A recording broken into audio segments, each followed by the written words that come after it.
Hey guys, Eric here with Scott and Joshua. There's so much to talk about with this whole announcement that Marvel is going to combine the Ultimate Universe with the proper Marvel Universe, and we're going to get Secret Wars and Battleworld, but we don't really know when it's all over what's going to be left of the Ultimate Universe or characters, and I feel like Miles Morales is kind of the biggest question mark. Can you talk about, why is he important, especially important, Joshua? Well, Miles Morales is the Ultimate Universe Spider-Man, and he's been one of the best things to happen to not just the Spider-Man franchise, but the Marvel franchise in recent memory.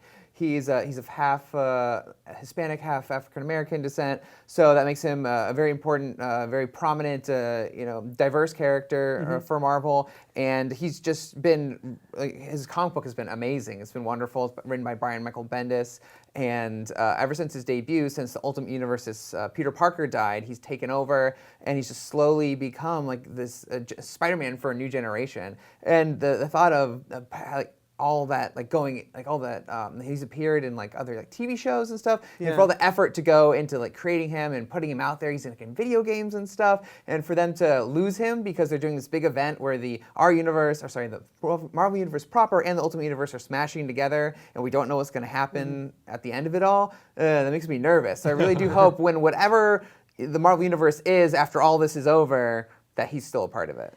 Yes, what do you think, Scott? I mean, they just announced, I think, a day or two ago, we found out that Miles' current comic book is ending in March or so, and then now we find out today, what's happening with them combining universes. So is this going to be Miles' swan song? I think Marvel must know how much the fans love him. I think they'd be crazy to get rid of him. I think he's here to stay. I think, I'm always the one who's pushing for the idea of Miles Morales coming to the big screen, and we were just talking before we started recording about how it would be awesome for him to be, if Marvel and Sony made a Spider-Man deal, for him to be the Spider-Man in the Marvel Cinematic Universe. So I think he isn't going anywhere. I think Marvel knows what they have with him, and you can have multiple Spider-Mans too, right? Right. You're still going to have Peter Parker for sure. So we'll have Spider-Gwen too, maybe. Right? She's getting her own series as well. Who knows if that'll be in the continuity as well? There's a whole wealth of other characters who we may or may not see once all this is over again, in the new Marvel universe. Yeah, I mean, the question had become with Ultimate. When Ultimate began, it was obvious what purpose it served. It was a great jumping on point for people. It wasn't bogged down by all the continuity. Now it's been about 15 years, so now it has its own history. But there are things people love about it. Miles is probably the thing people love most about it. So you think maybe at the end of this, they will just they're not going to jettison everything about the Ultimate Universe, but they'll kind of absorb it. They'll take Marvel? the best parts, I think. A lot of it just automatically has been absorbed by the Marvel proper universe over the years, sort of the looks and the modernizing and of the characters. Cap's costume, Captain America's costume, is much more Ultimate than it was, 10 years ago.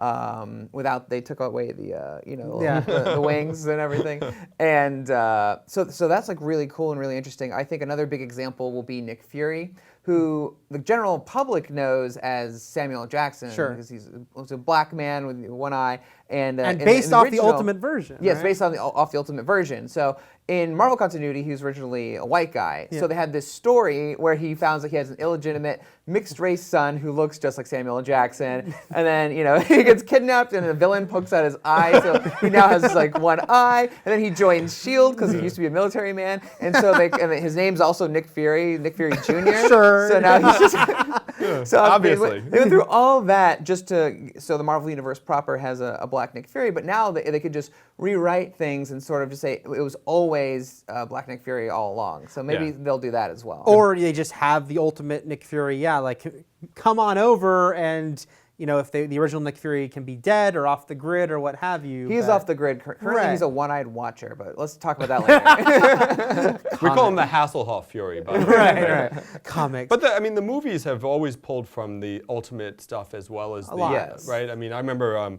when they dropped Bruce Banner out of the helicopter in the Edward Norton Hulk. I mean, that was straight out of the Ultimates, I think, right?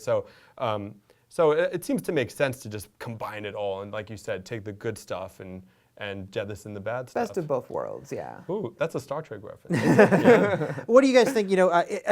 Assuming that when this is over, there will no longer be an Ultimate Comics line. Although I think Miles will have his own comic. It'll just be set in the one universe.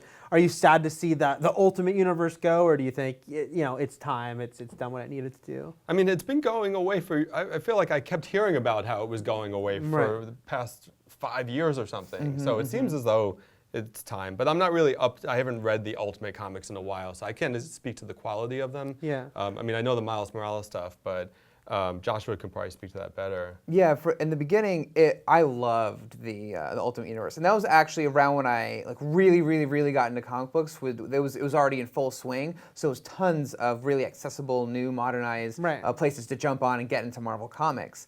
But lately, the line sort of dwindled down to just a couple books, and they had like a little relaunch here and there, and they did it a couple times actually, and now it's just a handful of titles with Miles Morales being like by and far the best one. The other ones, sometimes they're like okay, sometimes they're good, sometimes not so much. So I feel like the concept is like over. Now the Marvel Universe itself is becoming like frequently modernized and with like updated looks and origins and stuff like that. They're always doing stuff like that. They had Marvel Now, I think it was like 2 years ago. So it's like the Marvel Universe, the Ultimate Universe it is played out. I'll be sad to see it go, but those stories will still be there to always read and reread for new people to discover as like a quick like jumping on point. Lastly, I think we're all on the same page. We all think Miles is going to make it through this, and he'll continue to be a part of the new Marvel Universe. He has to. Battleworld.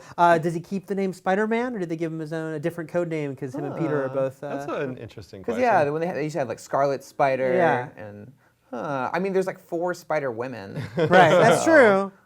Although the only Spider-Man. one goes by Spider-Woman. I don't know. What would you call him? I don't know. I don't know. Maybe they just give him different coasts or Well, something. he has a different costume. Yeah, make him go right? on the West Coast. Oh, the yeah. West Coast Spider-Man. West Coast Spider-Man. Yeah, Daredevil just moved out there, and so did Iron Man, so he can join them. All A right. whole new crew, new West Coast Avengers. Yes! That's what I really want. It's coming back. That's what I want. So that's what we think about Miles. We think he's making it through. He'll continue on. What do you think? Let us know. For plenty more on all things Marvel, Secret Wars, and alternate Nick Furies, keep it here at IGN.